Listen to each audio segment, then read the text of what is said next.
So now see the about the errors. Errors is a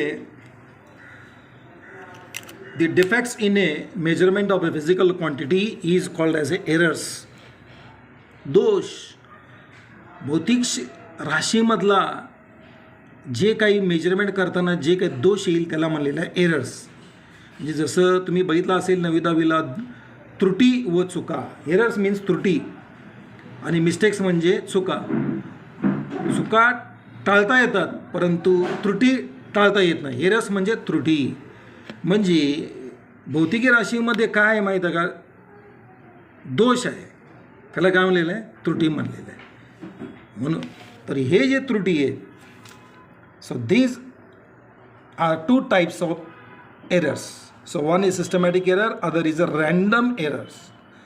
systematic error म्हणजे काय? So systematic errors they are arises from in a observation प्रोसेसमध्ये पण त्यामधून errors दोष त्रुटी आढळू शकतो. अँड मेजरमेंट प्रोसेस मेजरिंग करतानाही आढळू शकतो. And next one is they arises from instrument. जे काही उपकरण वापरणार आहे आपण प्रयोगासाठी त्यामध्ये पण दोष आढळू शकतो. So now there are different kinds of. So that all belongs to systematic errors. हे सर्व हे सिस्टमॅटिक एरर्समध्ये आहे. मग नंतर ना नेक्स्ट आहे so that random error. Random error म्हणजे काय की बाबा इन्स्ट्रुमेंट इज ओके, इन्स्ट्रुमेंट व्यवस्थित आहे, the reading taken, the person is also expert. Reading घेणारा जो काही आहे मेजरमेंट घेणार तोही एक्सपर्टच आहे, but there is some errors are there. So that errors is arises from external factor. So that factor may be it may be pressure असेल, it may be temperature असेल. Okay. So now see the systematic errors. हे आहे ते random error झालं होतं. आता बघूया पहिला part systematic errors. The systematic errors they arises by inaccuracy. म्हणजे कशामुळे तयार होत आहे? इनॲक्युरेसी. ॲक्युरेसी नाही आहे. कशात ॲक्युरेसी नाही? In observation. We know about observation, निरीक्षणमध्ये. दुसरं मेजरमेंट प्रोसेस, म्हणजे मेजरमेंट प्रोसेसमध्ये आणि ऑब्झर्वेशनमध्ये इनॲक्युरेसी आहे. त्यामुळे सिस्टमॅटिक एरर राहतो. They may be due to perfect calibration, sorry imperfect calibration. Imperfect म्हणजे कॅलिब्रेशन म्हणजे काय की कॅलिब्रेशन जर आपण घेतलेलं असेल, ॲमीटर घेतलेलं असेल किंवा थर्मोमीटर जर घेतलेलं असेल, त्यात जे काही आहे अशी रेषा असतात बघा, तर 0 असेल किंवा 10 असेल, 0 आणि 10मध्ये आहे ना 10 लाईन्स आहे. किंवा आपण जर टेम्परेचर सपोज मानूया की बाबा एका थर्मोमीटर मी मोजले की बाबा याचं टेम्परेचर किती 30 आहे, अनेकांनी मोजले 30, परंतु इथं येते 35.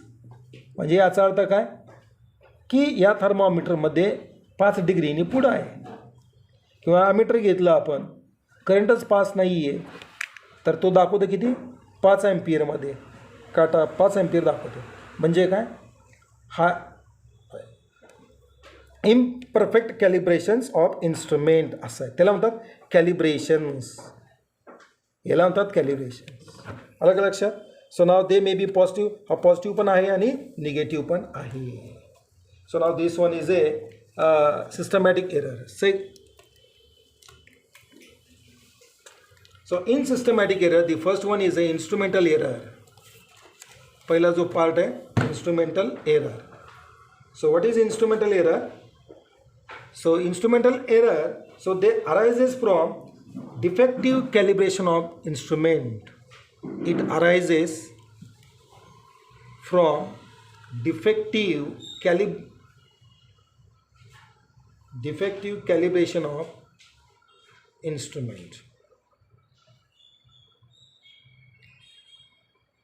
आत्ता सांगितलं होतं. मग एक्झाम्पल काय द्यायचं की एक्झाम्पल इज एकच एक्झाम्पल यायचं यामध्ये ॲमीटर शोईंग अँड ॲमीटर, जे काय ॲमीटर रिडिंग आहे अँड ॲमीटर शोईंग. ॲमीटर म्हणजे काय? त्यामध्ये करंट मोजतो आपण. Ammeter showing current 5 ampere. करंटचं युनिट काय? ॲम्पियर आहे. 5 ampere when when it not connected to the circuit, की सर्किटलाही जोडलेलं नाही आहे, बॅटरीलाही जोडलेले नाही, तर तो काय होतो 5 ampere current. It not connected in the circuit. Circuit आहे CIRCUIT. So now this one is a first example. म्हणजे इन्स्ट्रुमेंटल एरर म्हणजे काय, उपकरणामध्ये दोष, म्हणजे ॲमिटरमध्ये दोष आलेला आहे, थर्मोमीटरमध्ये दोष आलेला आहे, कॅलिब्रेशन व्यवस्थित नाही. So now this one is a instrumental error आहे.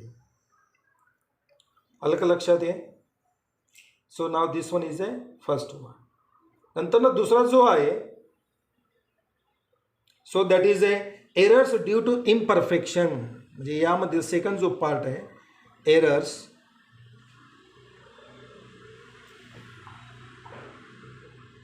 imperfection of experiment, imperfection of experiment technique. imperfection म्हणजे काय?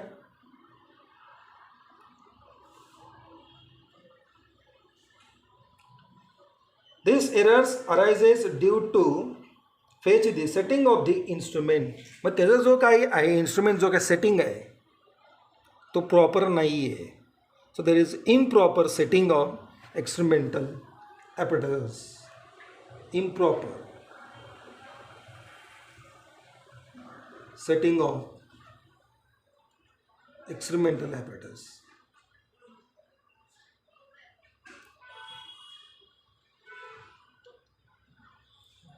मग एक्झाम्पल यायचं की बाबा measured volume of liquid in A graduated. जर ट्यूब घेतला असेल की बाबा एक लिक्विड आहे तो कशामध्ये घेतला, एक ट्यूबमध्ये घेतलेला आहे, आणि तो जर आहे ना इनॲक्युरेट येतो. कधी येतो? Suppose if it is a you take about its position. जर आपण जर व्यवस्थित वर्टिकल जर घेतलेला असेल, तो ट्यूब जर व्यवस्थित ठेवलेला असेल तर आपल्याला करेक्ट रीडिंग मिळणार. तो जर आपण टिल्ट घेऊन बघितलेला असेल तो ट्यूब, मग आपल्याला आहे ना रॉंग रीडिंग येणार. म्हणजे that is a wrong setup. Perfect setup म्हणजे काय? So keep it is as vertical so that you will gate accurate reading. म्हणजे तो जो सेटअप आहे इम्प्रॉपर सेटिंग एक्सपेरिमेंटल ॲपरेटस. मग यामध्ये कुठलंही लिहायचं, कुठलं एक्झाम्पल लिहायचं. म्हणजे काय होतं, पहिलं असेल a tube filled with water and that if it's kept some tilting. Okay, so you cannot measure the, you will get inaccurate measurement of a volume of liquid. असं तुम्ही लिहू शकता. आणि थर्ड लास्ट काय, पर्सनल एरर.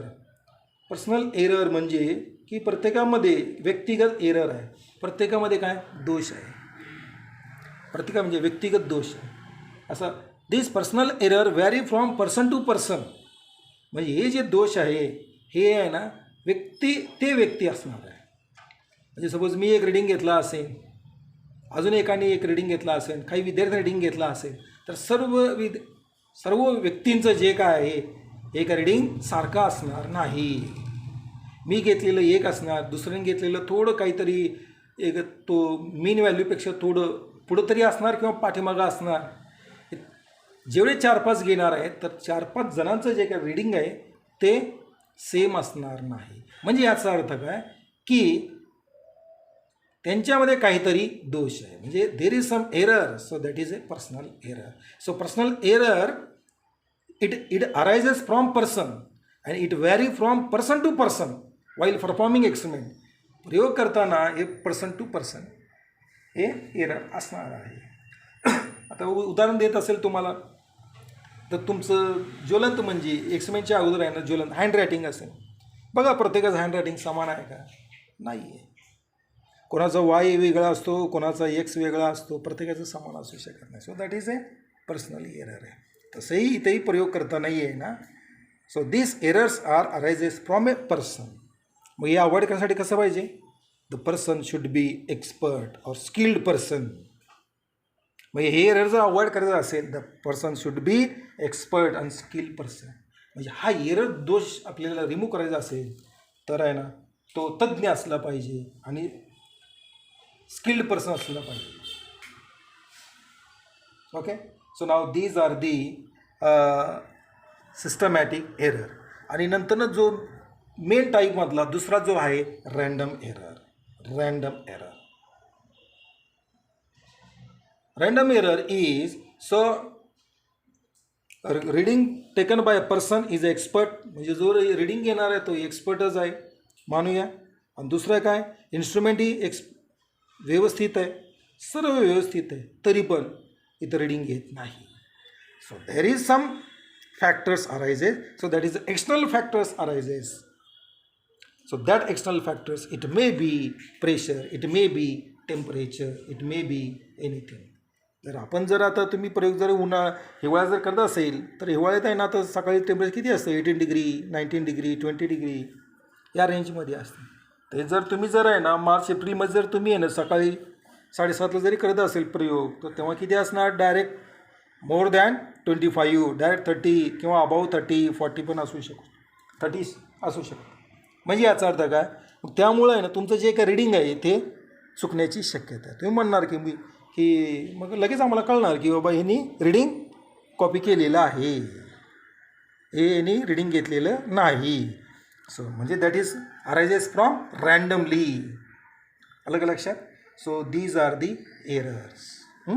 ठीक आहे, आपण इथंच थांबूया. फक्त एवढंच लक्षात ठेवा, परीक्षेला जर विचारलं तर एक लाईनमध्ये लिहायचं याचं आन्सर.